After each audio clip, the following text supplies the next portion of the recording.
It's LaTravian McCutcheon who's trying to take it in for the pick six, and he does.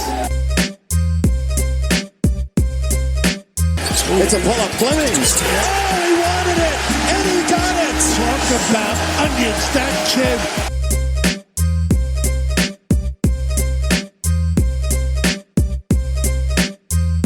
Pressure again off the edge. Wigman has Koziel.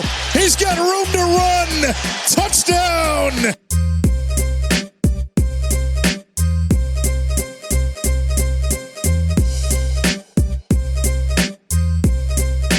Stick it in your pipe and smoke it, baby. Yes! Welcome to the Scott Holland Podcast. First preview episode of our 12th season of existence.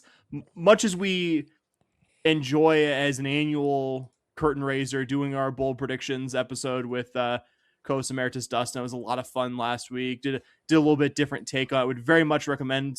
We have not dated it just yet, so if you haven't already, it's back in your feed a little over a week ago. Please listen to that one because that's a great way to start out the month of August as we finally have Cougar sports back in our lives, previewing the Houston Cougar football offense tonight and doing something a little fun related to the Houston Cougar football offense as well. And we're also previewing Cougar sports back this week in the form of Houston Cougar soccer. Bobby, you are back in Texas after a trip to the swamp, a trip to our nation's capital. How are we doing, friend? Dude, I am fantastic. Birthday is actually tomorrow. It'll be today when you're listening to this. So planning on maybe going to play some golf. We'll see. It's going to be like 103, so we'll see if I end up doing that. But definitely going to take myself out to a nice dinner and relax. So really looking forward to it. Heck yeah. Love to hear it.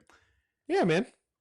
We'll mention, of course, if you want to support the work we do now in our 12th season of existence, you can do that by going to patreon.com/SH podcast. And if you already do that, you are about to be in store for our weekly football react episodes, in addition to just supporting the work that we do as an independent Houston Cougar podcast around our day jobs, which are definitely not podcasting, which is always very much appreciated. Again, if you do not do so already and would like to support the work that we do here on a weekly basis, please go to patreon.com/SH podcast. We did have a couple news items before we get to our main topics tonight. I would say the most newsy of those news items in terms of Cougar on-field stuff is Chendall Weaver committing to Houston Cougar men's basketball in the last week or so. This was our first effects of that recent Colorado federal judge ruling that college athletes who started their careers in 2022 fall season are now eligible under the new 5-and-5 NCAA eligibility framework. The NCAA had tried to make it so that those athletes were not grandfathered in. Chendall Weaver, one of those athletes who started his college career in 2022, but who had played 4 seasons previously, played the previous 3 seasons, most recently at UT Austin after playing freshman season at UT Arlington. A lot to be excited about when it comes to Weaver, and much of that, in my opinion, has to do with his fit in Kelvin Sampson's program specifically. But Bobby, you tell me first what you like about the newest addition to Houston Cougar men's basketball. Yeah, I really like the fact, one, like you said, kind of the first domino in U of H for seeing that. I was surprised when this kind of came down. Not something I thought Sampson would necessarily do, but a guy who Sampson has called out before when we've played Texas and how gritty and kind of tough he is, and he's everything that he kind of likes in a player. So not really surprised to see where he is as a fit, and that Sampson, given the opportunity, wouldn't mind adding a little bit of depth to this roster. You know, he always kind of leaves 1 or 2 roster spots open as we have kind of done the scholarship tracker.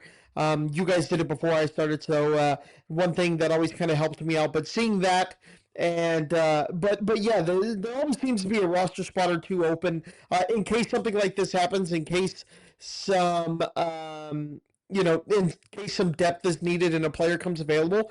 And you see it pay off here. But in terms of fit, in terms of everything that you're kind of looking for, I think he's going to work out really well and look really good in red and white.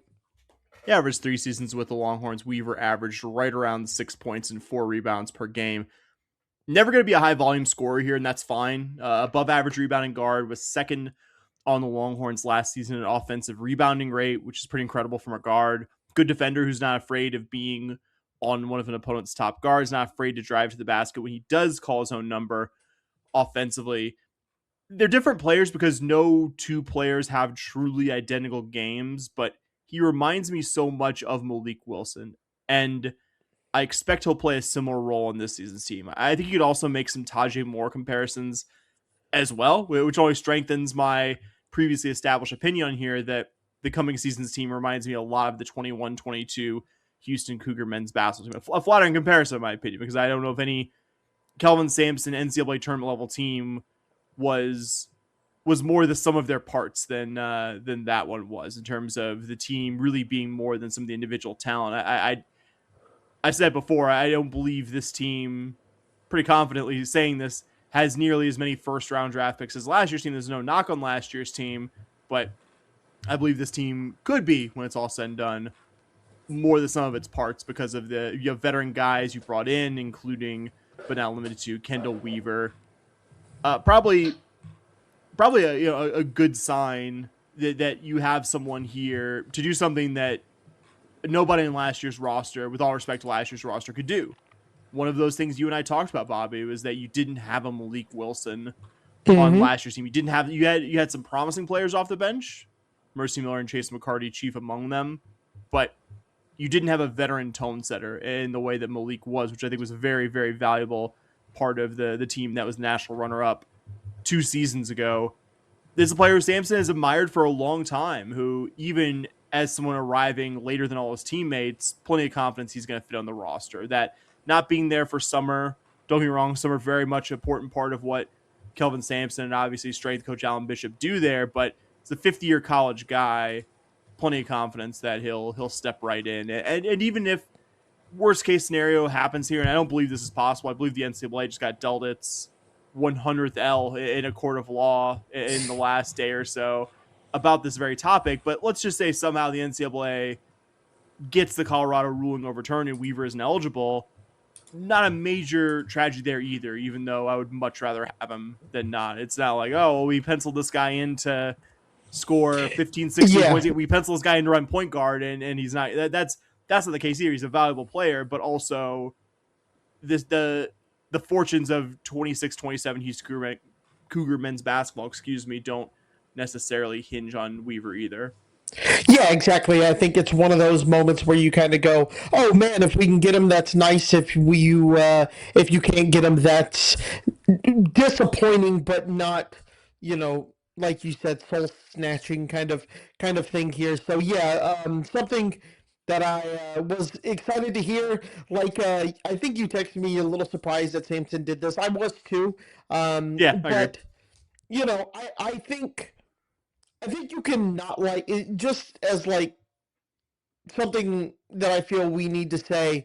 We can not like that it happens, but be okay that we get to benefit from it sometimes. Like, do I love the fact that this is even a thing? I really like the 5-for-5, as we've discussed in the past. I don't love the idea of players coming back after they've basically been drafted or been told they were done, kind of coming back. I don't love that. But if it's gonna be available, I'm kind of glad that we got a player of his caliber out of it. Yeah, I'm not really worked up about this one. There's I'm sure going to be many eligibility lawsuits and what have you that make me roll my eyes. This one, I don't have a problem with it at all, honestly. Like that. Yeah, I think there's limit. Like, obviously, if you sign a professional contract, but I don't think that's applicable here specifically. I don't mind.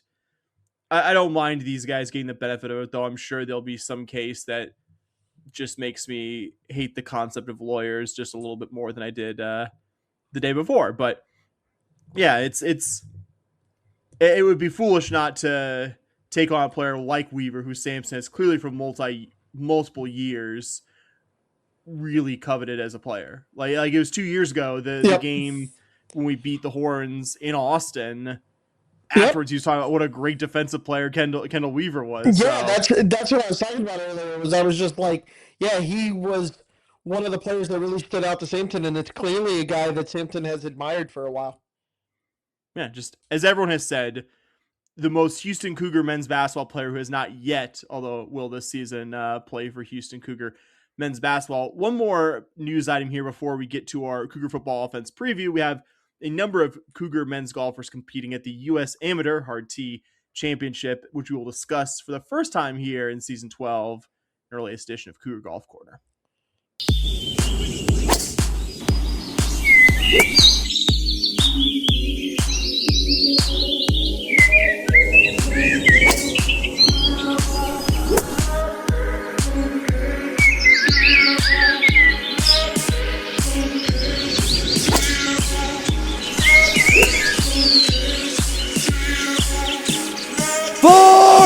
Welcome to Cougar Golf Corner. Really excited to kind of get it kicked off this early in the season. And you don't really see that very often, but we have had more men's golfers participate in the US Amateur Championship than we have in a very, very, very long time, if ever, I think. And how the US Amateur works is you can qualify doing various things. It's the most prestigious amateur championship. You could probably make the argument in the world. Winner gets to go to the Masters. You get a lot of really good benefits from winning the US Amateur. Tiger won it. I think he was the only person to win it like 3 years in a row, something crazy like that. Really, really high, like prestigious tournament. If you can perform well here, you're going to play well. Qualifying for it in and of itself is a minor miracle. To be eligible, Sam, you have to have a handicap no higher than 0.4. 0 is a scratch. 0.4 is an insane level of golf. And most of the guys here are going to be sub-zero. They're going to be what's called a plus handicap, which is better than scratch, which is just insane. So anyway, I tell you all that to kind of tell you a lot of golfers participate. You got to go through qualifying. And then you have all these golfers and they play 2 rounds. One this year was at Philadelphia Country Club. The other was at Marion, which is one of the most prestigious golf courses in the country. Just a beautiful course. Really cool. They do wicker baskets instead of flags on their quick aside, I saw that their beer taps there. They have the little like the wicker things on the little thing you pull down the tab. Yeah, it's pretty cool. sick, honestly. The wicker baskets are pretty sick. So anyways, I tell you all that. Everyone plays 36 holes. Top 64 advance into match play. We just finished the 36 holes of non-match play, of stroke play, and you have 4 guys participating. So you had Wolfgang Glow, Sebastian Gamboa, Grant Doggett, Chi-Chun Chen, all participating. You're looking to finish top 64 to move to match play. Unfortunately, only one of these guys advanced to match play. Still really exciting that he did. Wolfgang Glow shoots even on the 2 rounds and finishes T23. And then Sebastian Gamboa finishes +9. Grant Doggett finishes +10. And then Chi-Chun Chen finishes 13 over. Those guys still played really well. Didn't really get close to making it to match play. But just qualifying for this really shows that we are going to have a pretty good golf team heading into 2027. Yeah, I would say it's the equivalent of a really strong, not practice round, because obviously the stakes in this thing are a lot higher than a practice round, but for the sake of the two of us covering from a Cougar college golf perspective here, I would say certainly good experience for everyone involved, even the guys who didn't qualify for match play. Yeah, you absolutely. I mean, this is the most intense round of golf they will probably play. That's not an NCAA championship. This can lead to sponsorships. This can lead to all types of stuff. If you do well here, it's just you're playing against the best of the best. This is an NCAA championship level tournament here. Match play is going to be fun. Really interesting. Last year, a high school senior won it, which hardly ever happens. You're usually getting the best of the best in the men's game here. So, do you know where he's playing college golf? I can't remember off the top of my head, to be honest. Sorry to put you on the spot with that. No. I just remember he was a high schooler last year. But I don't remember. But he beat a guy from Tennessee in the championships. But it was really cool just to kind of see that. And you don't see that very often with a high school kid. But yeah, you get kind of the best of the best when you are doing that. His name was Jackson Harrington. Let's see. Just kind of real quick. I'm riffing here. He also plays at Tennessee, I believe. So Tennessee golf doing well, buddy. Doing well. Yeah, I'll also just say I've become over the off season and early season. Did as I told you, something dropping next week on my little writing thing, Clause and Effect. I've become pretty bullish on Cougar men's golf. I'm not saying like NCAA championship necessarily, but I really like the combined experience of you had kind of a young core this past season outside of the senior Fran Frischel's nephew. I'm forgetting his name. Why did I forget his name? He was a really good golfer for us. Outside of Weibel. Hudson Weibel. Hudson Weibel. Yep, Hudson Weibel. Outside of him, pretty young core this season, and you're bringing in probably the best of the new head coach Dana's guys at Florida Gulf Coast. I think it's gonna be a pretty good squad there. Yeah, I think it will be a pretty good squad. Also, just real quick, it was actually Mason Howell who won last year. He will be playing his college golf at the University of Georgia. Yeah, so a southern college getting a really good golfer. Yeah, knock me over the feather. And he's from Moultrie, Georgia, as well. So probably not a big shock there. Probably not someone who have a hard time compared to the general population getting into Augusta National. We'll get to Houston Cougar football here, Bob. We are finally previewing in earnest the 2026 season. I know a lot of seasons, I don't think all seasons, but more seasons than not since we've started doing this podcast. We started the defense and special teams. Next week, we'll have plenty to talk about with that group. But the Cougar offense, coming off a season, 2 seasons ago, of just being probably the worst offense that you and I have ever seen, to last year being like water to someone in Sahara, to see a competent, I think, to by later in the season, pretty good offense. It's a really tantalizing unit to talk about, just because you could see the big step from 2 years ago to last season. And not to give away my preview thoughts, but you can look at the personnel and not do it entirely through Homer glasses, even though it's always going to be at least some of how Bob and I are looking at it, because this is the team we love and root for when it's all said and done. But you could see another step from this group. And then that's what's really exciting for me. And that's why, not that we had really debated this too hard, but that's why I would have pounded on the table at like, man, I got to talk about the Cougar offense first. Like, don't get me wrong, love the defense and special teams. We're probably going to talk for a long time next week about the defense and special teams, but got to lead with the Cougar football offense for our various previews here in the month of August. And how we're going to start this is Bobby and I are going to give one thing we are most confident about with regards to the Cougar offense going into the 2026 season, and one thing we have some level of questions about, or some level of uncertainty about going into the season. Not necessarily we're negative about, but something that maybe isn't as certain to us here in the preseason. It is simply something about this offensive group that, you know, we feel like here in early to middle August is a question that we don't have the answer to just yet. And I suppose the good news is that there's some challenge to that second part, which wouldn't have been the case some of the seasons that you or I, or you and I and Coast Emeritus Duster, even Dustin and I, preview what this offense will look like for the Cougs in the coming season. Bobby, kick us off here. What are you confident in, and what is at least still somewhat of a question with the Cougar offense coming into the season? Yeah, I would say when you mention confident, there's a lot to there. Like you said, there's a lot to lean into with that answer heading into 2026. What I have here though is the Connor Wakeman to Amari Thomas connection. Just, I know that sounds kind of weird, but just them having yet another year, another offseason, another camp to really go through everything, and have that connection even better. I think you're going to see them get used a lot more. I think you're going to see that connection link up even more than we saw it last year, and it just be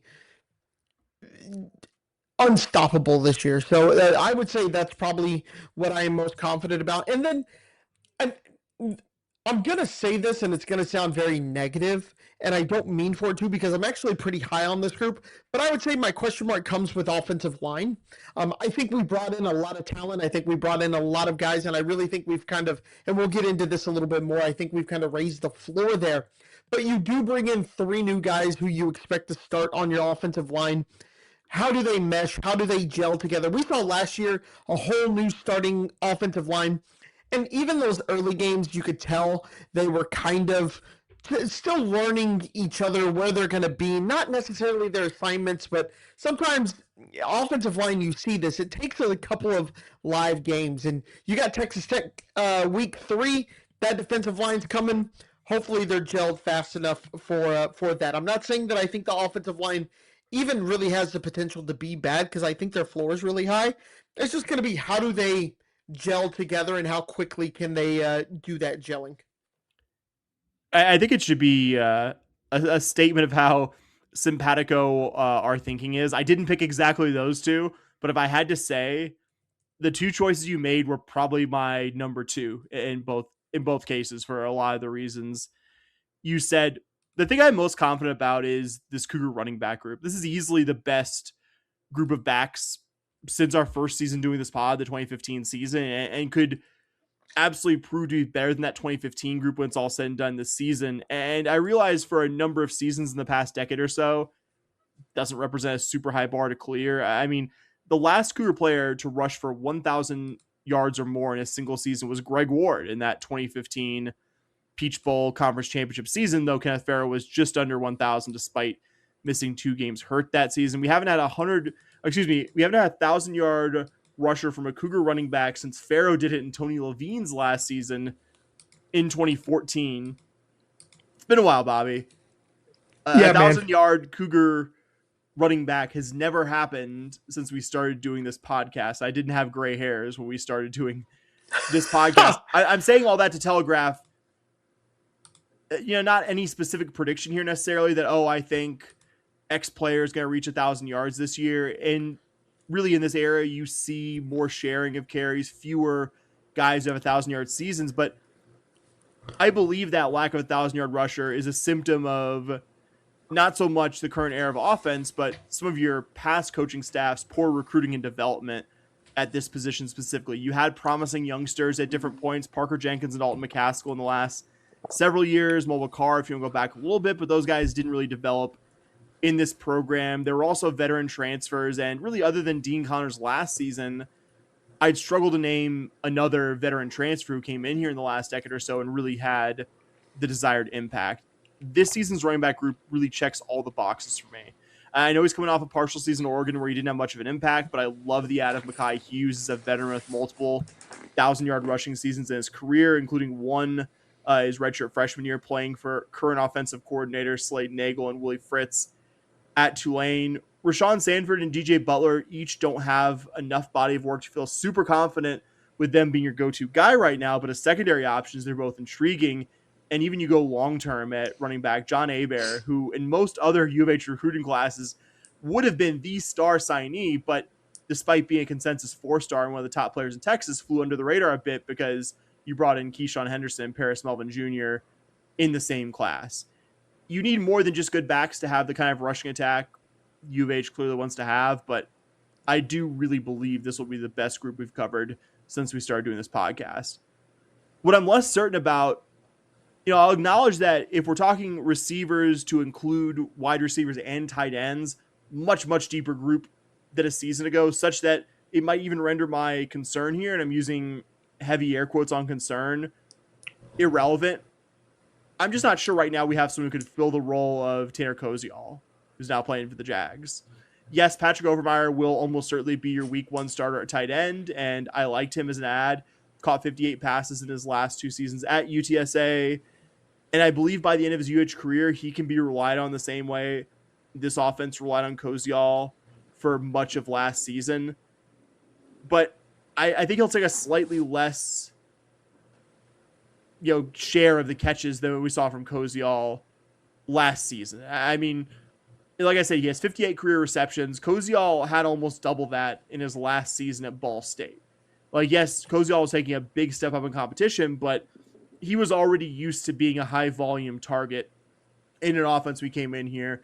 Not as much for Overmeyer right now. And this is not me saying that Overmeyer can eventually become that go-to tight end target. I just think at the start of the season that he probably won't be as big of a contributor in the offense, and that maybe puts the onus a bit more on your wide receivers. But the good news there is, as you said, Bob, you bring back one of the very best in the Big 12 at the position, Amari Thomas.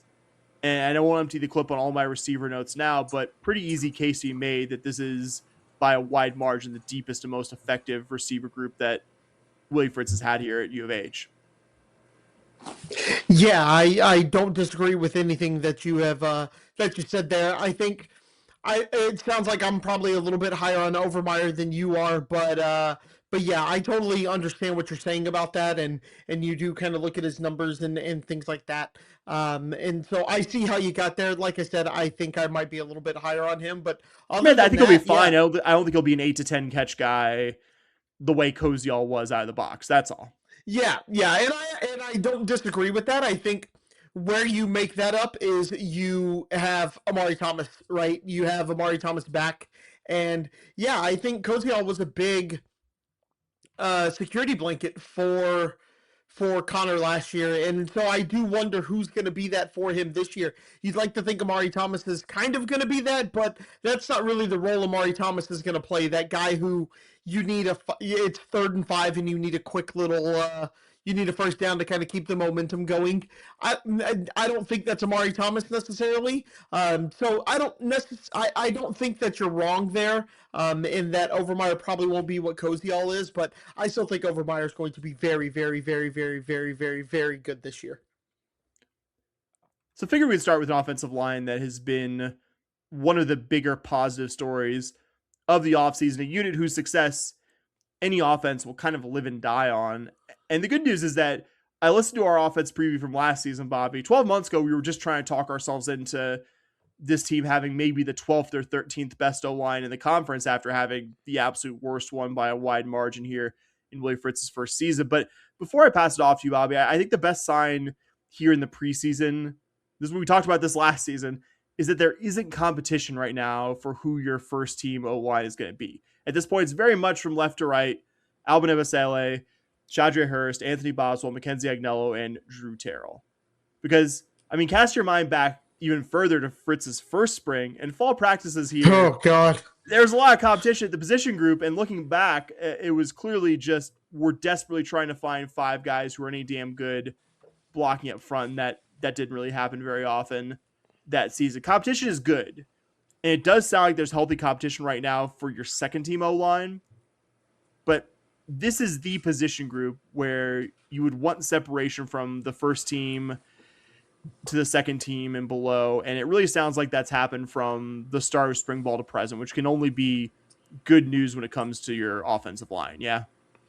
Yeah. I mean, that was one of the big things for me last year was we were hearing that the offensive line was improved, but 2 weeks before the season, we were hearing, oh, well, it looks like this guy's kind of competing here, and they've been subbing this guy out and putting this guy in, and I kind of was like, I'm a little panicked by that. I don't know why no one else is. Like, it really is a bit of a problem that, because like I said, it takes time for O-lines to gel, and this year you haven't heard that at all. It's been, these are the 5 guys, these are the guys who are going to come in and be the starters, which is really exciting. Like I said earlier, I do think the offensive line floor has been raised, and I think the staff did an incredible job of that. I think with your O-line, you need your floor to be as high as possible, and the ceiling doesn't have to be super duper higher than the floor if you got the floor right. You want a very solid baseline for your offensive line, and you just need them to be very good. You don't always need them to be absolutely incredible. And I think that's what we're going to see this year. You bring in Drew Terrell from Miami of Ohio, who is probably going to be a starting tackle. Shadre Hurst, absolute stud at Tulane. Oh, and then you just bring an all MAC guy in Anthony Boswell. I don't know, like I said, how quickly I think that they mesh and we see everything click instantaneously. Like I said earlier, you saw that in games last year. Those first couple of games, which I think had a lower floor, and you saw that. But in those first couple of games, Connor Wigman was getting used to the line. The line was kind of getting used to each other, and you saw the offensive line play get better as the season went on, and everyone kind of locked in their position. So you're hoping that meshing and that working together comes together much quicker this year, considering we haven't been subbing guys in and out during fall practice and things of that nature. So I think the floor is higher. I don't know how much higher the ceiling is, but I definitely like what this staff has done so far. Yeah, I think a decent amount higher ceiling when it's all said and done. But I do generally agree with what you said, that you're gonna need some time to gel. Like, you're gonna have 3 guys who didn't play for this program last year, if healthy, certainly starting games for you this coming season. And Hurst, Boswell, and Terrell up front. It is good that this group separated itself pretty early. It sounds like it's spring practice, and I'm sure these guys were brought in, not handed the jobs, but with a look at, hey, we expect this guy to be the starting center. I like that you've had basically all of spring, and now you'll have all of fall camp with this group of 5. Though, again, very different situation when the lights come on. It's a game that actually counts for a win or a loss. And I realize that technically Shadre Hurst is coming from a lower level program, but he is probably the most credentialed O-line transfer we've gotten in the program's modern history, because we're talking about a guy who is absolutely on the table. He could be a first-team All-American interior O-lineman. Not guaranteeing that or saying it's the absolute most likely outcome, but I mean, he's on all the preseason teams. He's on everyone's radar, not an unrealistic one by any stretch. And we've had good tackles come through this program in the semi-recent history, Patrick Paul and Josh Jones being the most recent ones, but very good chance that from our 2 decades of watching Cougar football as dedicated fans, that Shadre Hurst ends up being the best interior O-lineman that we see put on a Houston Cougar jersey. I mean, at the team's media availability right before fall camp, Joseph Duarte asked a number of the available guys who was the strongest one on the team, including lots of linemen, guys who were notoriously prideful about how much weight they could push around. And every one of them was like, oh yeah, Shadre Hurst is absolutely the strongest guy on the team. Like, it was a no-brainer. Like, yeah, man, why would it be anyone else? Multiple guys talked about how he can hang clean well over 400 pounds like it's nothing, which is music to your ears when it comes to a guy who plays an interior line position. Really liked what we saw from Mackenzie Agnello last season, both at guard and center. It's good that he has that positional versatility. Even though I hope we don't have to end up seeing it, I love having a guy in the starting group who has that secondary experience playing center on the chance that Boswell goes down. And you saw it last year. I know it's a small sample size, but the O-line group was better when Agnello was playing center in the Texas Bowl over the guy who self-nicknamed Pancake. Like, he was a lot better at that position. I think he should absolutely be starting at guard, because as I'll get to, your soon-to-be starting center is a really good one. But I like that positional versatility. Boswell's a really cool story, Bobby. Like, literally, I looked this up both in preparation to do this episode, the thing that I wrote up for next week. He literally one of 2 freshmen who started all or the majority of the season at center. You just do not see freshmen play that position. I realize he was a redshirt freshman under the now defunct system, but that was his first time last season playing college football, playing the most intellectually demanding position on the O-line. No offense to tackles and guards, but at center, you're having to do all the really physically intensive interior O-line stuff, and you're the guy snapping the ball to quarterback, and you're the guy kind of organizing everything that goes on up front there. And acknowledging he'll be taking a big step up from the MAC to the Big 12. I mean, some of the PFF grades for Boswell are mouth-watering, Bobby. He was the 3rd best run-blocking center in the country, the 33rd best run-blocking grade of all O-linemen at any position, 17th best pass-blocking center in the country, and didn't allow a sack in 403 pass-blocking snaps at Toledo. Everything about the guy just screams player who transfers up to a bigger name program. And I think he was criminally underrated as what I saw as generally a high 3-star graded transfer. And a cool development story too. He started his career walking on at Purdue. He was a preferred walk-on, so he had a spot, but he started his career paying his own way at Purdue, and now he's a projected starter for a preseason top 25 power conference team here at U of H. Terrell, like Boswell, is from the state of Indiana, was a 2025 All-MAC selection, also like Boswell. But his development timeline was a lot longer. It took him a few seasons to develop into a serious O-lineman, but last season he was the MAC's top-graded run-blocking tackle, second best MAC run blocker out of all O-linemen, behind only his new teammate Boswell. That was the thing. I texted you about this last week, that you just got the best two run blockers from the entire MAC on your O-line. And again, much higher level of competition here, but I'm willing to take a chance on guys who did it at the lower level, and that really excites me. Yeah, I think that's the most exciting part to me as well, is like, sure, you can say it's a lower level of competition, but they showed that they're the best at that lower level of competition.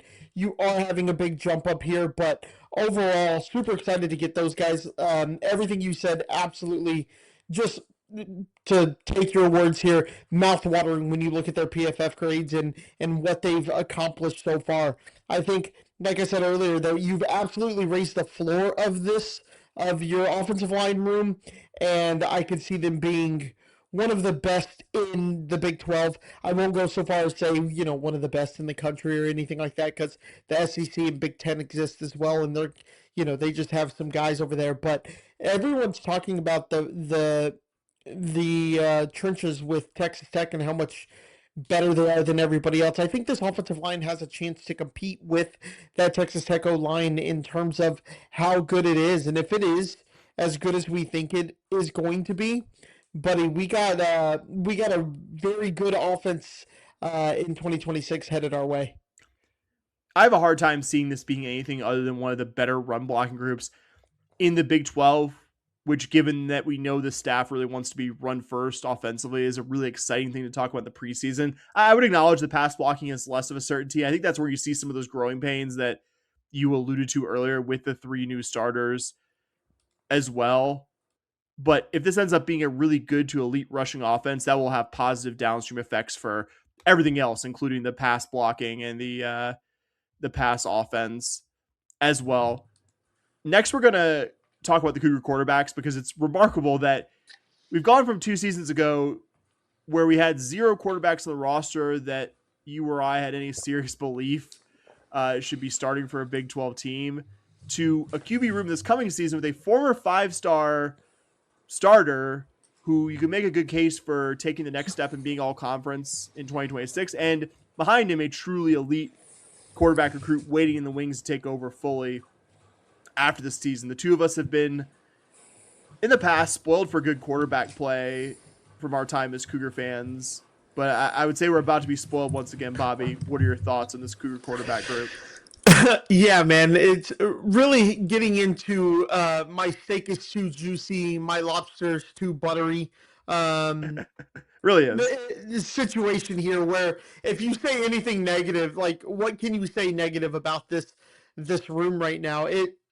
You have a guy who I, for most of the offseason, have been banging on the table that very well could be, you could make an argument this year he turns into the best quarterback in the Big 12. So in Connor Wakeman, I know when we brought in Keyshawn Henderson, everyone was talking about, is he going to play? Is he going to play? And I was like, man, I don't know, because it's not very often you see one of these 5-star level guys go to a program where you have an all-conference quarterback just sitting there waiting for you. Now, do I think Connor Wakeman's going to go out and win a Heisman Trophy? I wouldn't hop on Kalshi and make that bet. But last year, 25 touchdowns, 9 interceptions. If you can lower that to like 5 interceptions or even like 7. And I think the thing that killed Connor Wakeman last year was some of his interceptions were just kind of untimely, and they were just bad throws. There were a couple of games last year where he had an interception or two, and I remember just texting you like, that throw wasn't even close. And we saw that kind of happen a little bit with him at A&M when we went and watched film last year. And so you're hoping that O-line, Connor has a tendency sometimes to get what I like to call happy feet, where he starts to see some ghosts and he starts to see that. And you saw that kind of disappear a little bit last year, but in games where he was under pressure, you did see him do that. So you're hoping he can clean that up a little bit. But 25 touchdowns, nine interceptions. Hard to argue with that. Took 18 sacks, but that includes rushes, and he had a couple of rushes behind the line of scrimmage. But overall, really excited by what Connor Wigman can do. Can he stay healthy? And if he can't for some reason, you have a 5-star quarterback sitting behind him in Keeson Henderson. I think one of the things with Keeson when we offered, no one has told us this and we don't know this officially, but it really feels like one of the ways we got him was getting on him early and telling him he could play quarterback for us, and be a quarterback, and he wasn't an athlete. And you saw a lot of the recruiting services and teams maybe not offering him as a quarterback and just being like, hey, we want you, we love your athleticism, but we don't know if you're a quarterback. And a lot of the recruiting services that you would read on Keeson was like, good guy, great player, needs to become a better quarterback. And then his senior year, you saw him kind of take that leap. So I'm really excited the fact that he does kind of get to relax a little bit this year. Like, obviously he's not going to just, kick back and chill in the way that I make relax sound, but you're going to see him be able to learn everything. He's getting the full playbook. We heard Coach Fritz talk about how they're not just putting him in for gadget plays. He's learning the whole playbook. He's going to be your true backup here. And so just really excited to see what he does. I'm much less high on this idea of they're going to split, Keeson's going to come in Game 5 and just kind of take over the starter role. I think Connor's too good for that. Now, the one thing that I do think is going to happen, Connor has a bad game versus Texas Tech or, against anybody where maybe the Cougs still win. It's like Oregon State last year, right? You win 27-24. Maybe it's ugly. Maybe it's not the prettiest win of all time, and you didn't look great against Southern or, something along those lines, and people are going to start clamoring for Keeson. I think Connor's going to do a good job this season of securing the job. We also, I've gone this far, and I haven't talked about Connor Wigman's running ability, which you and I both kind of saw. We were like, yeah, I could see that happening, and he has enough speed to kind of get himself out of trouble, and if he's under pressure, he can go pick up 3 or 4. No, man, we saw Connor Wigman run for 700 yards last year. He had a 50-yard run, just as a reminder. He averaged 4.1 yards per carry. That's some pretty good numbers, especially at the college level. If you can see Connor Wigman increase his yardage to, I don't know, say from 2,700 to 3,000 yards, and maybe he rushes a little bit less, because I would like to see Connor Wigman run the ball a little bit less. He took some big hits last year. If you could see him kind of reduce his carries by 20 over the season and maybe pick up 550, but he's throwing a little bit more and he's hitting Amari Thomas a little bit more, I really, really, really like this quarterback room. Like I said, you're saying anything negative really leans on the, oh, my steak is too juicy, my lobster too buttery situation. So just like you said, we had 2 guys 2 years ago that we were like, are any of them going to be even decent? And now you have 2 guys that you're like, yeah, they could both win all conference if they started right now. I remember before last season, both of us coming on here after watching some of his A&M film, and each of us agreeing that, hey, this guy moves around better than we expected, but for the sake of honesty, neither of us expected prior to last season he would be U of H's rushing touchdown leader and number 2 yards guy by a pretty wide margin. My hope is twofold: that we don't stop seeing Wigman call his own number in the run game as part of this offense, which I don't expect will be the case, to be clear, because he's clearly an asset for you in the run game. But also, this running back group looks a lot deeper on paper than any Fritz has had here, and I hope that takes some of the pressure off Wigman, and that while we still see him calling his own number in the run game, that maybe over the course of the season he can carry the ball 30 or 40 fewer times over the course of 2026. I still want to see him in the run game again, not to him for the last time, but it would be undeniably better for his health and being able to play most of the season if he took a bit less contact. The real test is going to be his improvement as a passer. The numbers were good: 25 touchdowns, 9 picks, averaged 1 pick in just under 40 attempts, 7.6 yards per attempt, and doing all that while really not always having clean pockets to throw out of last season. And only 4 quarterbacks in all of Division I FBS last season had 25 plus passing touchdowns and 10 plus rushing touchdowns like Wigman did. To do that all in your first real non-injury interrupted starter season like Wigman did is impressive. It wasn't just the numbers either. There were some games where the interceptions and bad decisions were a problem, but if you watch the entirety of last year's Cougar season, I would say Wigman passed the eye test. To if he takes a big step forward and makes an all-conference team in 2026, it'll be because he raised the floor on some of those poor performances. Because in all likelihood, next season's not going to be 13 to 14 games of Connor Wigman playing A-plus football. Hope I'm wrong there, but chances are that won't be the case. If he cuts down those turnovers, if he cuts down on some of the questionable decisions in the non-A-plus games, I mean, we're talking about just on the basis of that, a team whose ceiling is playing for the Big 12 title in Arlington. And the more I did my research on past situations for this week's written thing I did over at clauseandeffect.substack.com, plug, I looked at programs that had brought in an elite recruit on a team that had an established starter already. I looked at Clemson with Trevor Lawrence, Oklahoma with Caleb Williams, Penn State with Drew Aller, and Georgia with Justin Fields.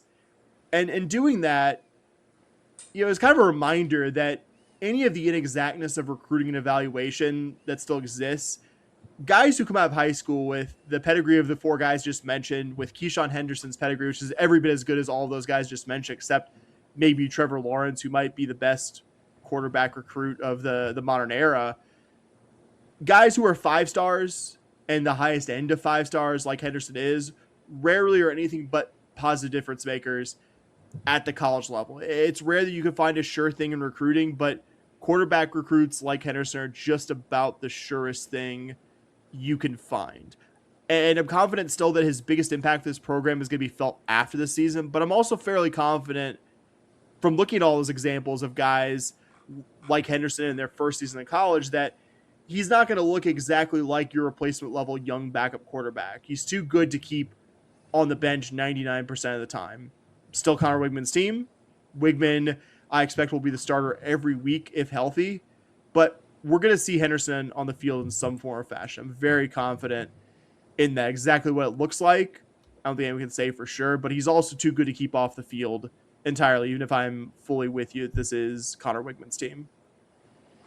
Yeah, I think you are going to see him quite a bit, especially as somebody who was very, very much, I think I asked you probably 4 times over the offseason, am I crazy in thinking that, because it seems nobody else thinks he's going to take a red shirt this year, and I absolutely was like, he doesn't come here and Connor Wigman doesn't stay if Keyshawn Henderson isn't taking a red shirt. And now with the 5 for 5, I absolutely believe you're going to see him more than 4 games.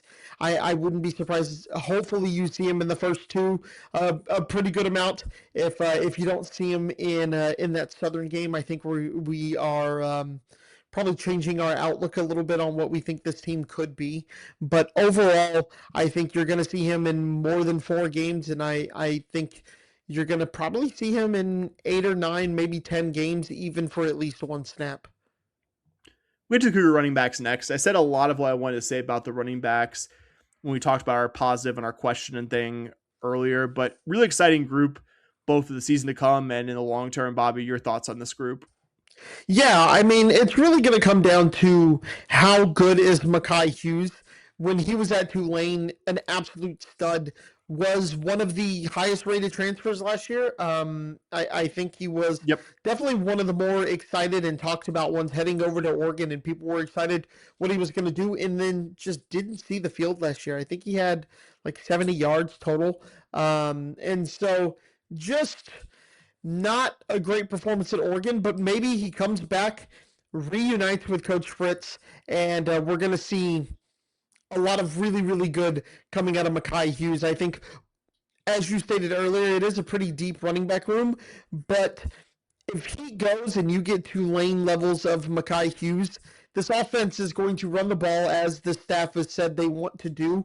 I think they want to be run first, and if you get that Tulane level Mekhi Hughes, yeah, man, you're going to be able to do it behind this offensive line. Everything you pointed out earlier with that offensive line and its ability to run block. Then you add in an all-American Athletic Conference level guy who transfers up.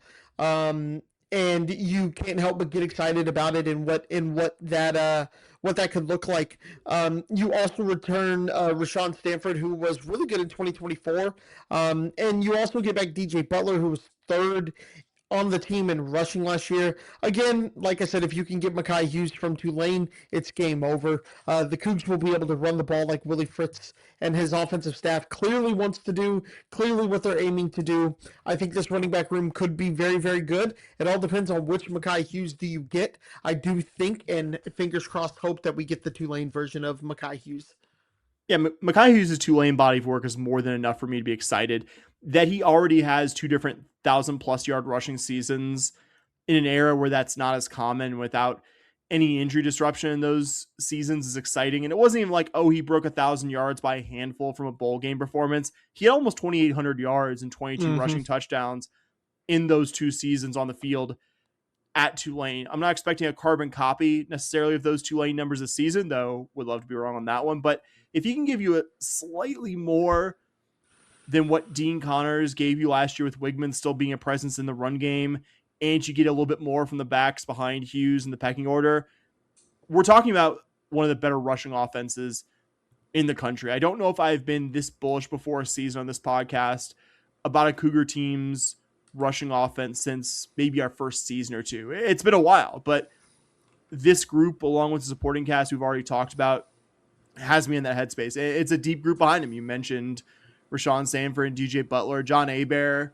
who I don't know if he'll get a ton of snaps with 3 more experienced running backs ahead of him, but a guy to watch in the long term with Henderson in this offense, was one of the most prolific rushers in Texas high school football history. And there have been a few good running backs to come through Texas high school football over the years. I mean, I know you probably already have, or I've already told you to do this, Bobby, but go look at his high school numbers at Strake Jesuit. Like was putting up, I think, almost 4,000 yards his final season, which is insane, because every team that faced Strake was just like, okay, this guy, they're gonna run the ball a lot with him, and he was still averaging like over 10 yards a carry and putting up video game on child's mode numbers against large school like high school competition. Yeah, like I used to do when I was a kid, and I would plug in my second controller and have them play as the other team, but no one would be controlling that defense. I absolutely did that. Amazing confession. To be fair, the computer ran the other 10 players. I just was able to run past the middle linebacker. And also I was like 7. Let's calm down. All right. I wasn't we'll cut you some slack about 30 years later on that one. It was really tough to pick which position group we talked about last. And it almost feels like a slight to have the receivers and tight ends last, because I'm no less high on that group than the other ones we've already discussed here. And I can fully admit this now. We talked about this between each other last season. I was terrified that Amari Thomas was leaving and going to play his senior season at SEC school. I would say going into last season, I was higher on Amari Thomas than most, and he still far exceeded my expectations over the course of last season. But I was worried. He's from SEC country, Birmingham, more specifically. I was worried that last season was the only one that we'd see him in a Cougar uniform, and we got the news pretty quickly. I think it was right before the Texas Bowl got played that both Wigman and Thomas would be back for 2026, and that was kind of the first foreshadowing of what a great offseason Willie Fritz and his staff were going to have here. You can't say enough good things about Amari Thomas's 2025 season. He'd been, in his first 2 years at UAB, a pretty high volume target, but was very much a move the sticks kind of receiver at UAB. In his first season at U of H, he was by far U of H's biggest threat to get in the end zone. He had more receptions for touchdowns than his 2 seasons at UAB combined, was much more of a downfield threat at U of H than he was at UAB. There's a lot more to this group than just Thomas, but having Amari Thomas, not to borrow exactly from what you said earlier, but raises your floor so much. He's as good as any returning receiver on any team in the Big 12, and that alone is reason to be excited about this group. Bobby, what are your thoughts on the Cougar receivers and tight ends? Yeah, I will be honest, most of my preview was on Amari Thomas and how incredible it was that you were able to keep him. Wide receivers in the transfer portal get paid, man. They make a good amount of money in the transfer portal. Bigger programs, SEC schools, like you said, he's from the Birmingham area. He may be actually Birmingham, not the area. but guys from there just screams like an Auburn guy who they pay a lot of money to, a guy who's really good, and maybe they overpay for him and he comes in and does well for them. So wide receivers are not cheap. Amari Thomas probably could have got paid a lot of money to get into the transfer portal. I would imagine the Cougs ended up paying him quite a bit of money in the transfer portal. You lost some guys this past year, but you return your number one guy. We didn't talk Patrick Overmeyer coming over from UTSA.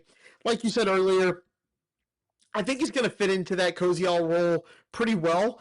Not that I watched a lot of Patrick Overmeyer tape or anything like that, but he was a guy I kind of said he looks like he's going to be a Coug as soon as I saw him enter the transfer portal, and we ended up getting him 6'5", 240, just screamed security blanket for Connor Wigman.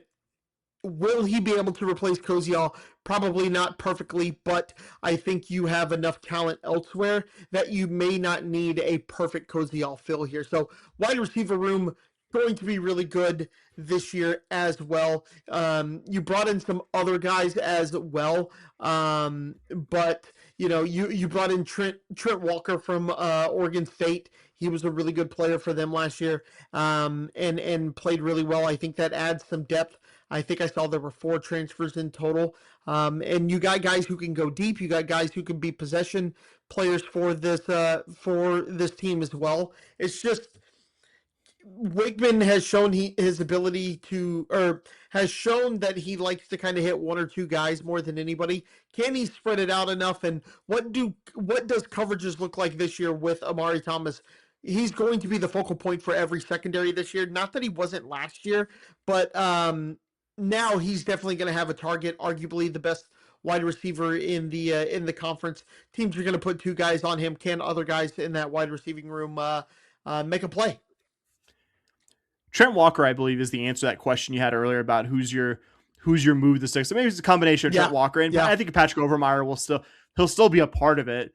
I think, to borrow from Moneyball, I believe you're going to end up replacing Tanner Koziol in the aggregate with some combination of Trent Walker and Patrick Overmeyer when it's all said and done. Kobe Young might be the guy who I've seen get the most rave reviews of any player at any position, including this one, out of fall camp so far. Every time I see someone like Duarte or Go Coogs out at practices, there's a report of Kobe Young making a crazy catch. And we saw it in flashes from him last season when he was a redshirt freshman. So not a crazy assumption that he can build on that first season of action here in 2026.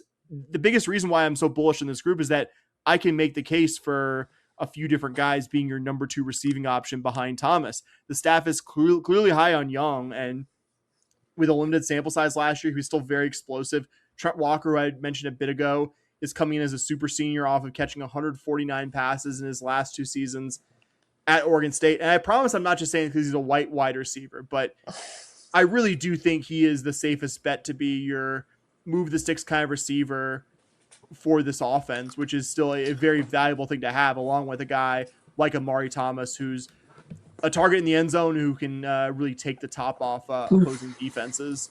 Really like Jacquise Martin, and I've seen people mention it before. Jacquise Martin saw a good amount of the field last year as a true freshman.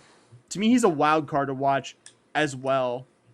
And so that's, I mean, we've mentioned 4 or 5 guys here who you feel pretty comfortable on. Last season, we were excited about Amari Thomas and maybe Stephon Johnson having a breakout season. We were, I think at the time, kind of sad about Joseph Manjack going to TCU, but it feels very different this year. You have a small group of proven guys being pushed by not so proven, but still very exciting, kind of a secondary group of young, exciting receivers. Yeah, it's just the depth is a level we haven't seen wide receiver wise in a while around here. Like you said, you got probably 2 or 3 guys that you can make an argument will be your number 2 wide receiver, and you have that stud number 1. It's been a while since we've been this excited about a Houston Cougar offense. I mean, 4 seasons ago, you were coming off Holgerson's 1 double-digit win season. We were excited about Clayton Tune potentially having a breakout season, which he did, but unfortunately, you also had nobody proven at running back on that offense, and that was kind of a weak point for that team. Applewhite's last season, the offense with De'Aaron King running, it was exciting, but that team's defense ended up being so bad it didn't really matter. This is a good power conference offense with proven guys at basically every position group. And I gotta be honest, I'm having a hard time moderating my expectations after writing about all this, kind of prepping for the show and about talking, about it tonight. Hard to keep my feet on the ground because this is a really veteran, exciting group. Yeah, man, come join me on the Poly train. Come join me on the Pollyanna train, bud. I'm getting there. I'll get you to buy in by game 1. I promise you. We have a good couple quarters, and against Oregon State, I think I'm gonna be right there with you, bud. All right, let's go, baby. So I alluded to this at the top of the episode. Considering this is the offense preview episode of our season here, we figured tonight was a good time to debut something a little different for our coming season, inspired by National Sports Podcast PMT's Summer Dingers Only Draft for the baseball season. Bobby and I will be doing a U of H football touchdowns only draft, where we each pick a team of 5 Cougar players with positional limits for the team that I will get to here in a moment.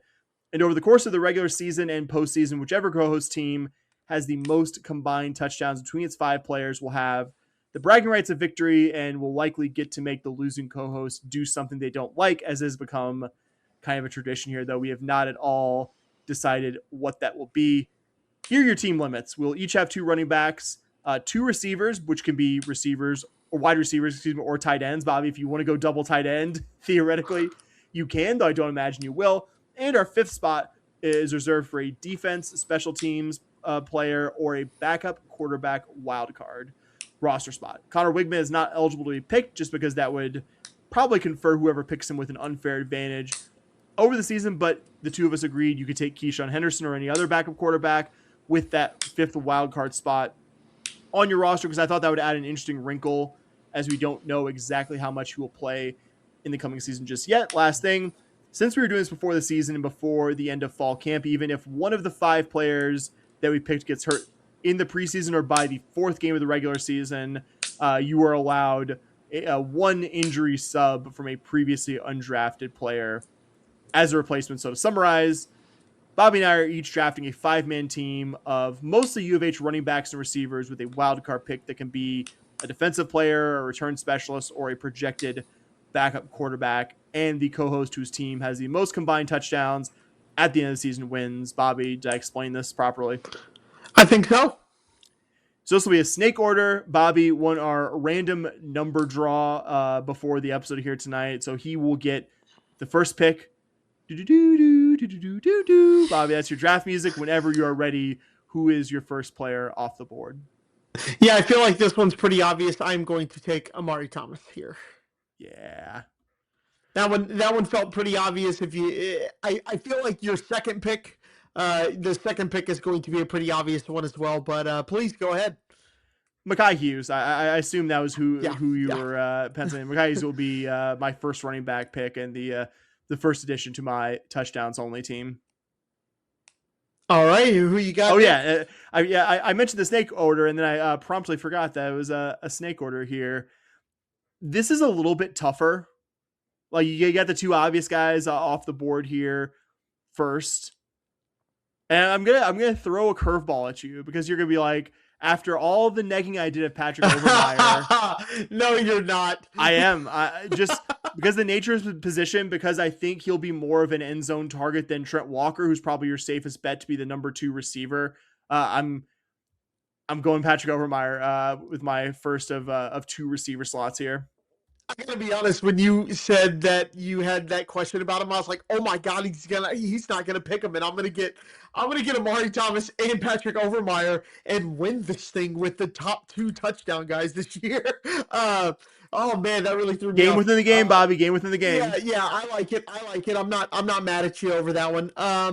For me, I'm going to take Rashawn Stanford as my second pick here. Just because I think you're going to see, I think Mekhi Hughes is the everything guy here, but with a team that runs the ball as much as we do, I think having the number 2 running back is probably not a bad choice here. Rashawn Stanford listed at 5'9", 190. a little short, but 190.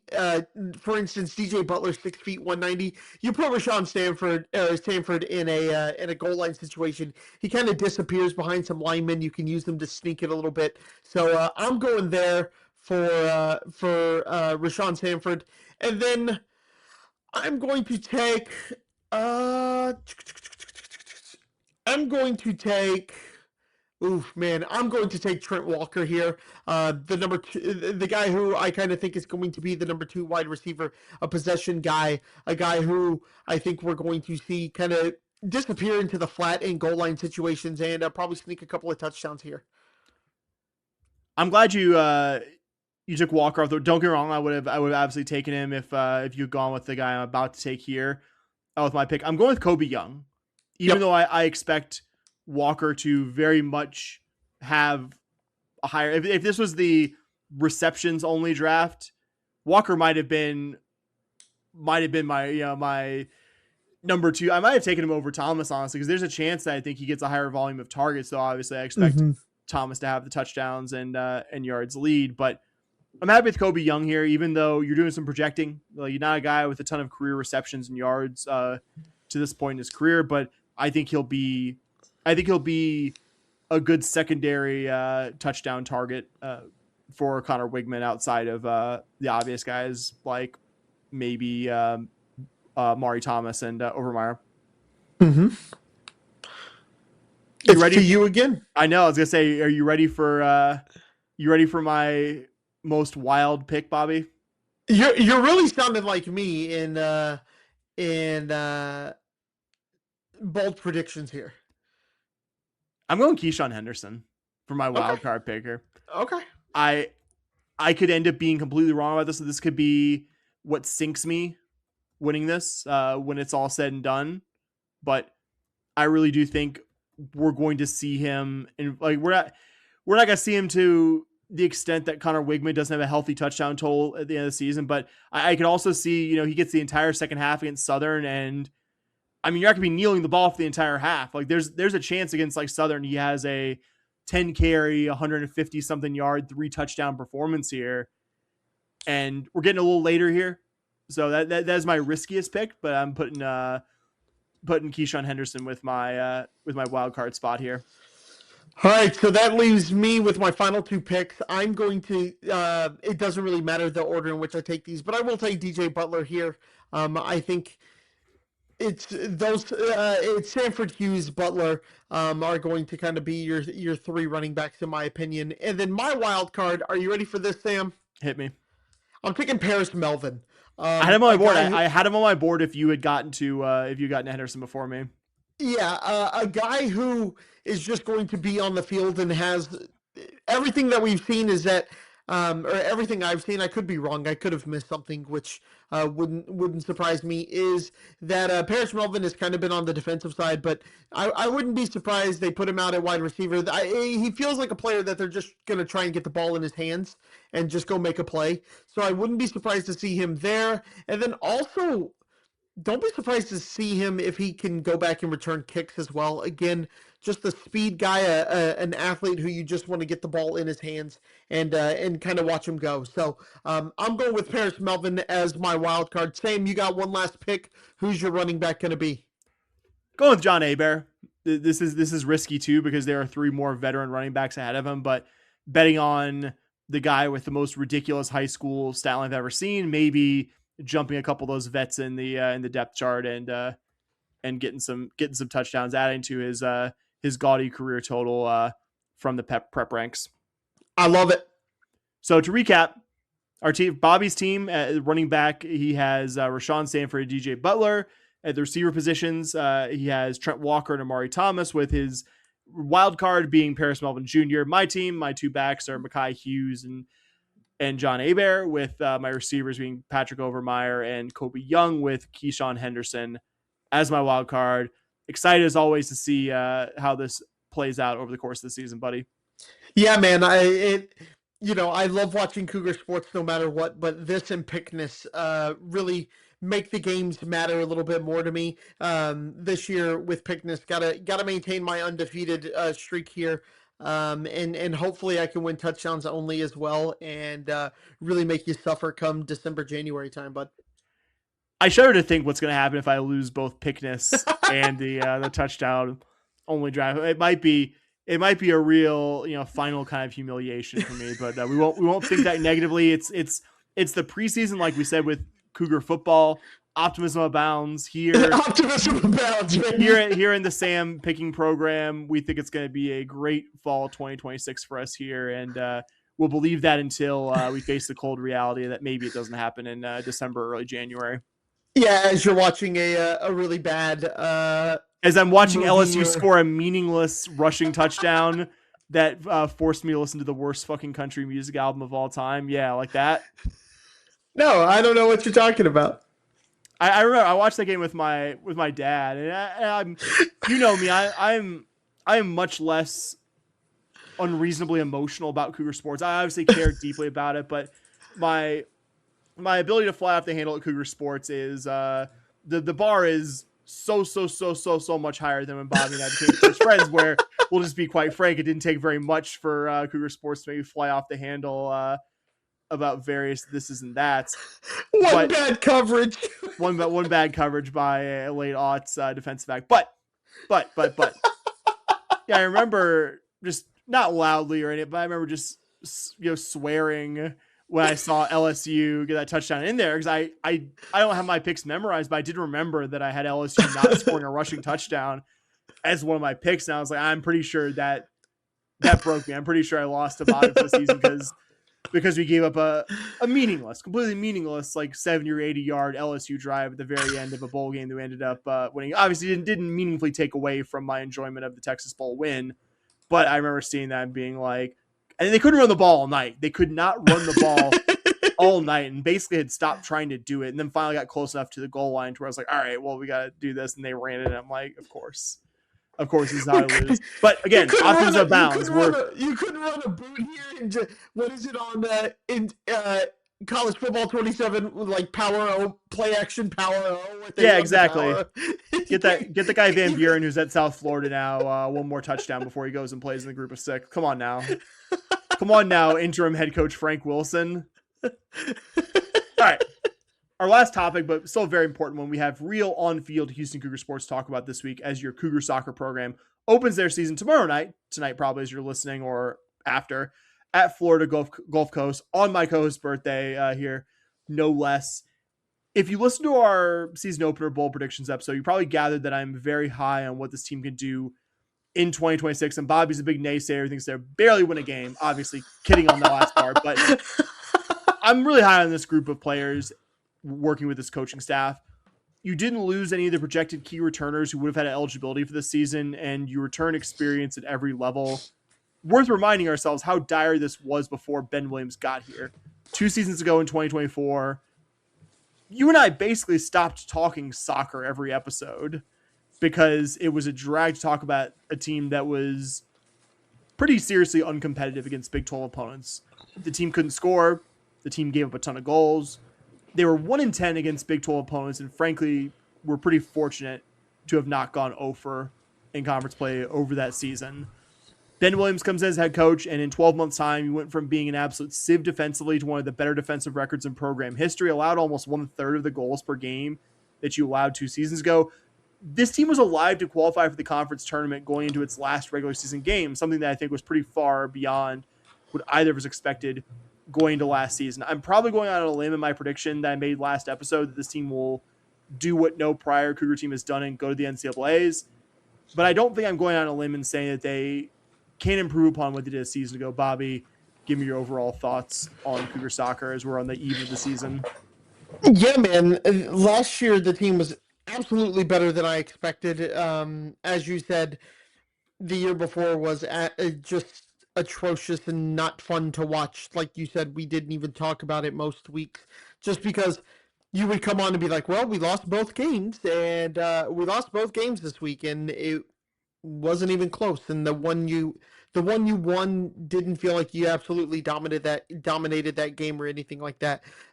You do return 2 of your top 3 scorers in Samira Minor and Adelia Gonda, so you hope that you get better at putting the ball in the net. That kind of seemed like it was a problem last year, was putting the ball in the back of the net.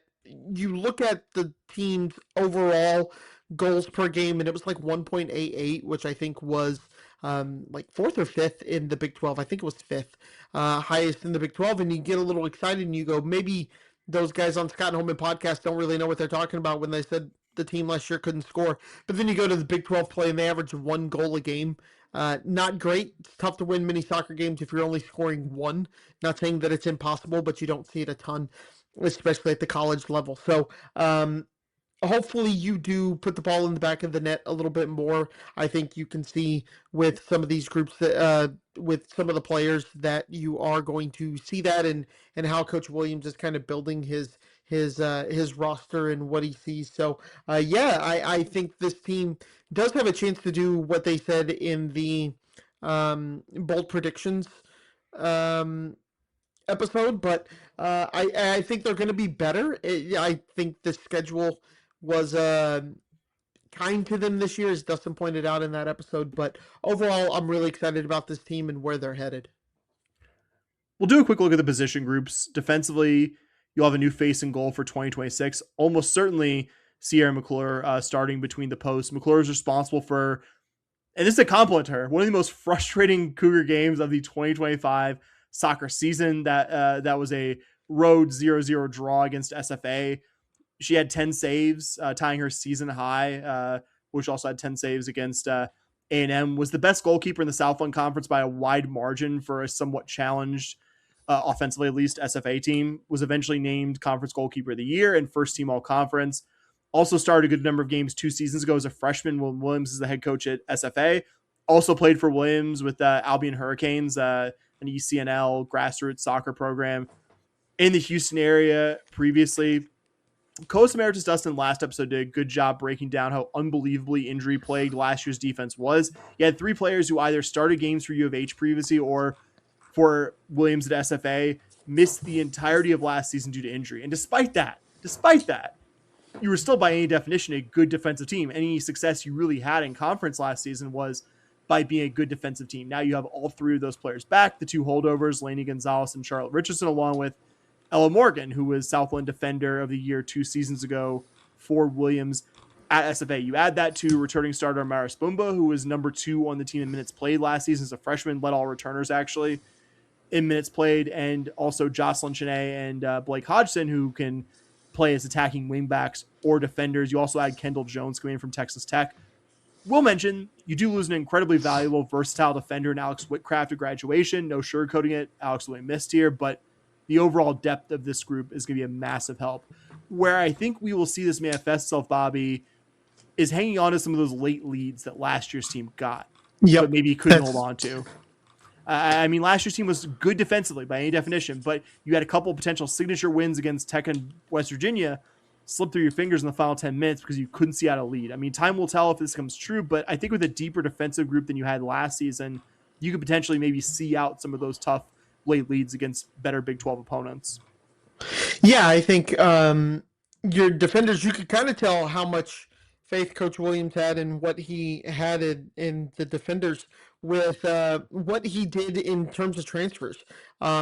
He didn't bring in many. I think he brought in the one from Texas Tech, like you mentioned. Yep.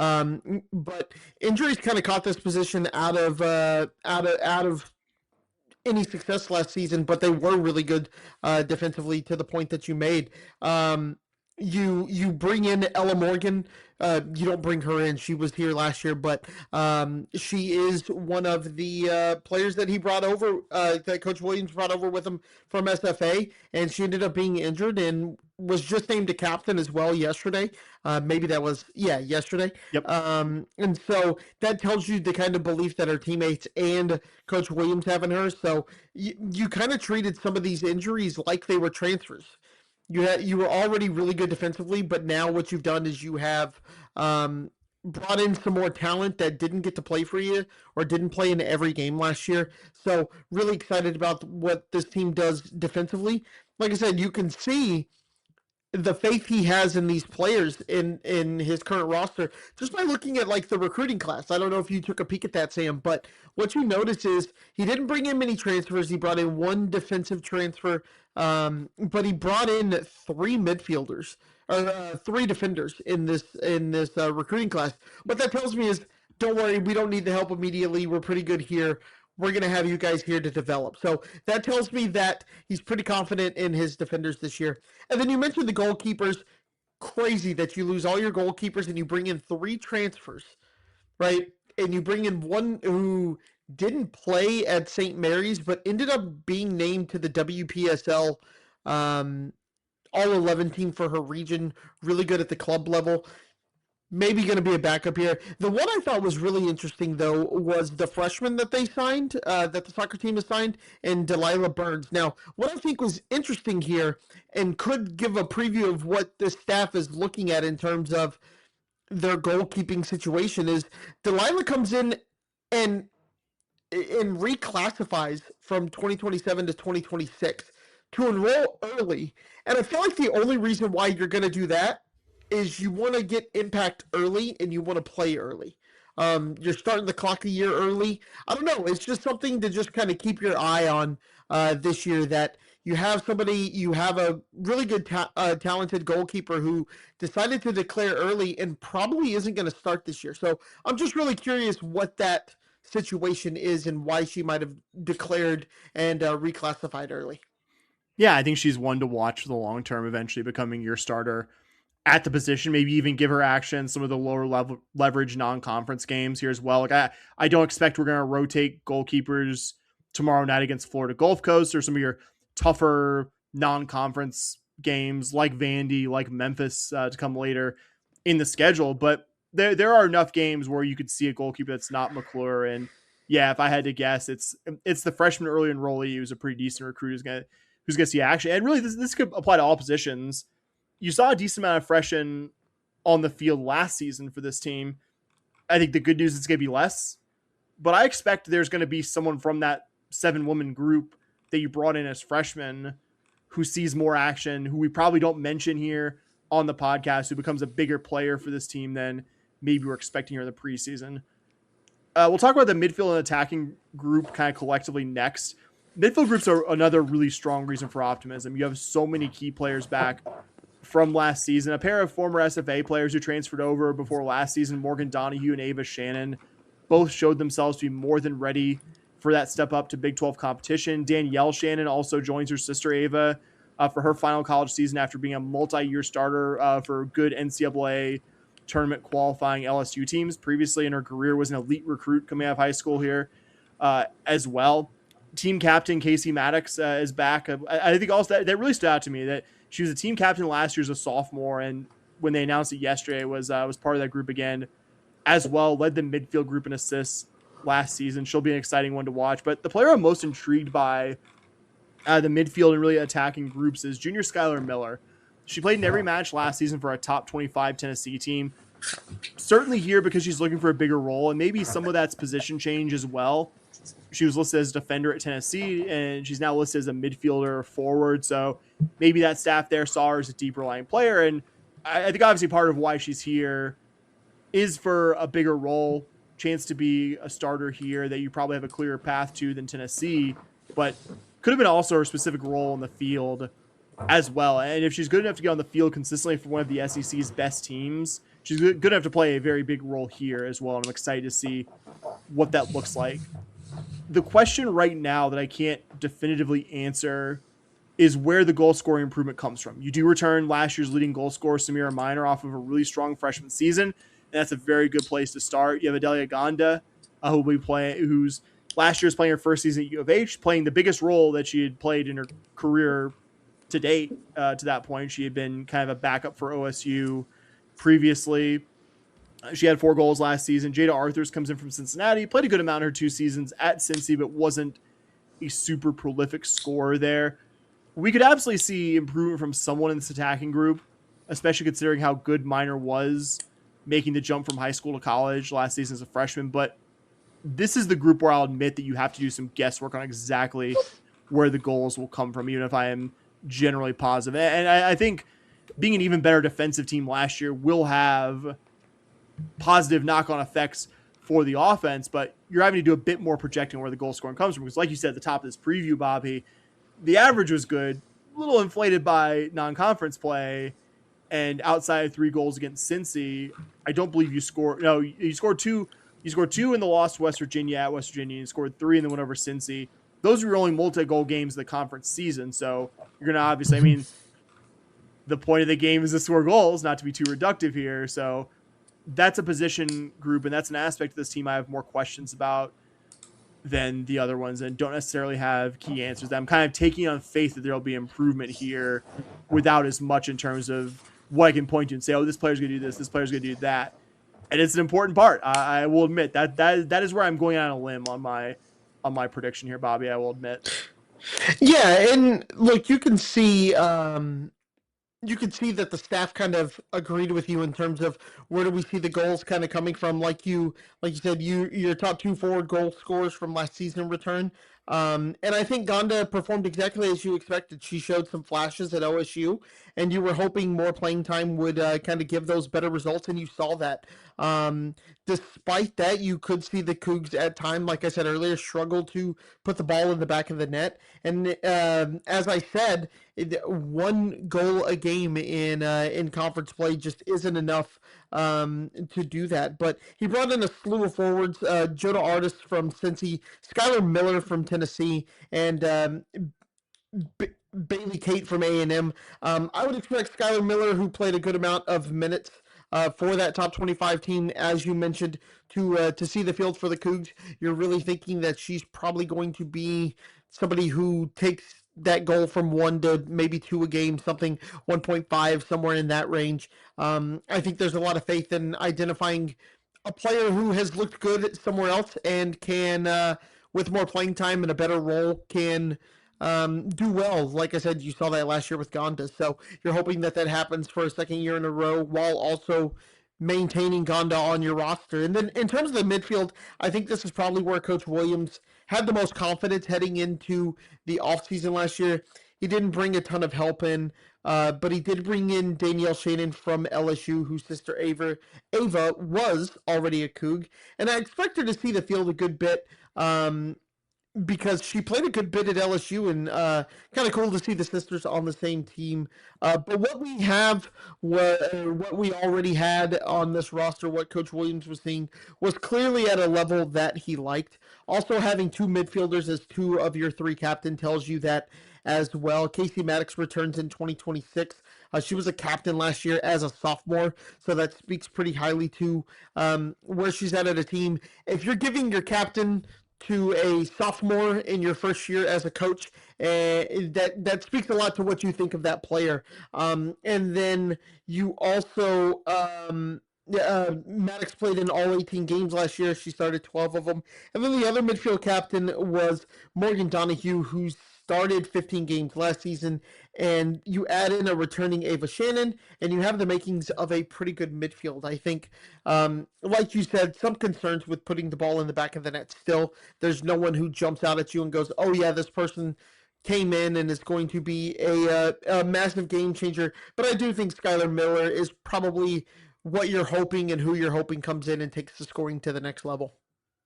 No doubt. So some quick thoughts on tomorrow night's opponent, Florida Gulf Coast. Won't go super in depth because there's a decent chance by the time you're listening that this game has happened or is happening in mere moments. Not a soft entry to the season kind of opponent. FGCU was the best team in the Atlantic Sun Conference last season, though they missed the NCAAs when they lost in their conference tournament to Bellarmine.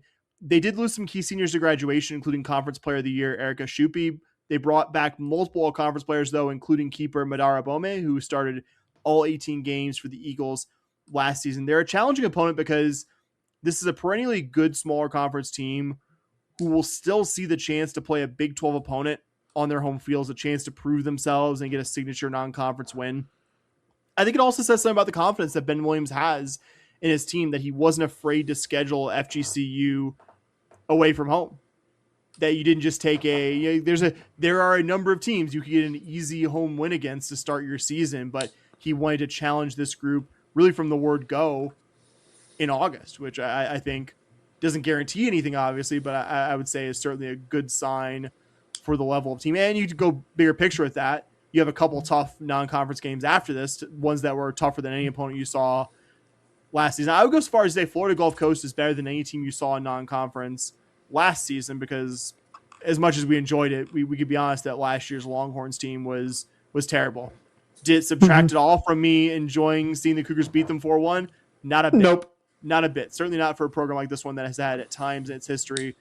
I mean, you hadn't beat them in 25 years, I think, prior to that. So certainly enjoyed that one, but better team than any you probably saw in non-conference last season. Definitely in any win is a good win situation for the Cougs. Kicks off at 5 p.m. Central, and good news for those of us who are starved for some actual on-field Cougar sports is available on ESPN Plus to stream if you have that. My last thought, Bobby, tying this all together, we both, I believe, expect some amount of improvement from Houston Cougar soccer. There's a ceiling here. I don't believe U of H will contend at the top of the Big 12, but last season, 8 programs out of the Big 12 made the NCAAs. So my prediction is essentially that U of H will be among the best 7 or 8 soccer playing programs in the Big 12 in the season to come. And I know the next step I'm generally predicting here is a hard one, but this team improved a lot last season despite bad injury luck, despite drawing a tough Big 12 schedule. You're coming into this year with a much more experienced roster in their second year, most of them coming back, playing under the staff. A non-conference schedule good enough to give U of H the necessary RPI if they take care of business in some of those games, and a more manageable Big 12 schedule. That feels like all the ingredients for me. That's why I'm buying this team. Even if I am a little more optimistic out of the two of us when it's all said and done, pretty confident. I think you would agree this will be the most enjoyable season in the last several from Cougar soccer that we get to talk about here. Yeah, I'll be honest, really, as I dove more and more into this team, I do think they're going to be better than probably even I said in the bold predictions. Not that I'm trying to change up from my what I said 1 week ago, but as I dove in even deeper and really dove in and did more than, kind of see who was returning and, this transfer seems pretty good, and really broke down what this coaching staff brought in and all of that. I think, yeah, man, this team's going to be really good this year.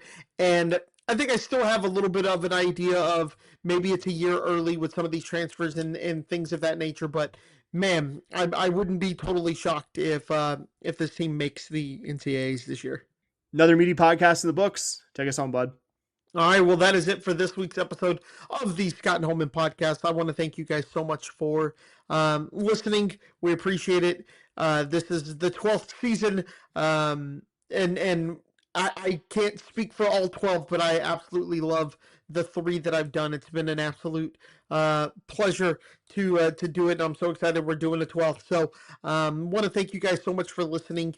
If you have any feedback for us, you can find us on Twitter at SH Podcast. You can find us on Blue Sky at podcast.bsky.social. If email is more your jam, you can find us there at shpodcast@gmail.com. And if you really want us to pay attention to you, you can throw a little money at us on Patreon, patreon.com/shpodcast. For $5 a month, you can get our premium content. So, Sam, I think I've covered everything. We've gone for about an hour and a half. What do we always say, bud? Go Cougs. All right. Go Coogs. Let's go.